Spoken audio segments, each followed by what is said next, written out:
جو سوال اٹھایا جاتا ہے کہ مرغی پہلے پیدا ہوئی یا انڈا،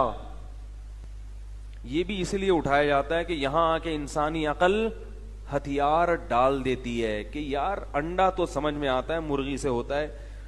میڈیکل سائنس میں بتایا جاتا ہے کہ باجرہ کھاتی ہے تو یہ ہوتا ہے، پھر یہ ہوتا ہے، پھر یہ تو سمجھ میں آ رہا ہے، انڈا تو سمجھ میں آ گیا، اور انڈے سے چوزے نکلنے کا پروسیس بھی اس کی بھی کوئی لاجک ہے جو سائنس نے، لیکن پہلی دفعہ کیسے ہوا؟ جب کچھ بھی نہیں تھا تو اتنا کچھ کیسے ہو گیا؟ تو ظاہر ہے ایسے ہو گیا کہ اللہ نے کہا ہو جا اور وہ ہو گیا،